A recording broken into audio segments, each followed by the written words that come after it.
Gálatas, capítulo 3. A lei é impotente para salvar, mas conduz a Cristo e à fé. Ó insensatos Gálatas, quem vos fascinou para não obedecerdes à verdade, a vós, perante os olhos de quem Jesus Cristo foi já representado como crucificado? Só quisera saber isto de vós: recebestes o Espírito pelas obras da lei ou pela pregação da fé? Sois vós tão insensatos que, tendo começado pelo Espírito, acabeis agora pela carne? Será em vão que tenhais padecido tanto? Se é que isso também foi em vão. Aquele, pois, que vos dá o Espírito e que opera maravilhas entre vós, o faz pelas obras da lei ou pela pregação da fé? É o caso de Abraão, que creu em Deus, e isso lhe foi imputado como justiça. Sabei, pois, que os que são da fé são filhos de Abraão. Ora, tendo a Escritura previsto que Deus havia de justificar pela fé os gentios, anunciou primeiro o Evangelho a Abraão, dizendo: todas as nações serão benditas em ti, de sorte que os que são da fé são benditos com o crente Abraão. Todos aqueles, pois, que são das obras da lei, estão debaixo da maldição, porque escrito está: maldito todo aquele que não permanecer em todas as coisas que estão escritas no livro da lei para fazê-las. E é evidente que pela lei ninguém será justificado diante de Deus, porque o justo viverá da fé. Ora, a lei não é da fé, mas o homem que fizer estas coisas, por elas viverá.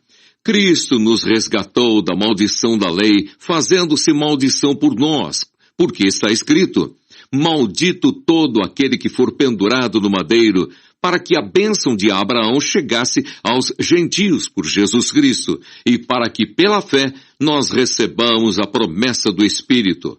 Irmãos, como homem falo. Se o testamento de um homem for confirmado, ninguém o anula, nem lhe acrescenta alguma coisa. Ora, as promessas foram feitas a Abraão e à sua posteridade. Não diz: e às posteridades, como falando de muitas, mas como de uma só, e a tua posteridade, que é Cristo.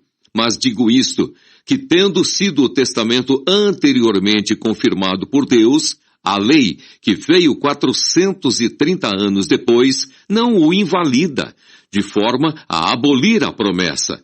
Porque se a herança provém da lei, já não provém da promessa. Mas Deus, pela promessa, a deu gratuitamente a Abraão.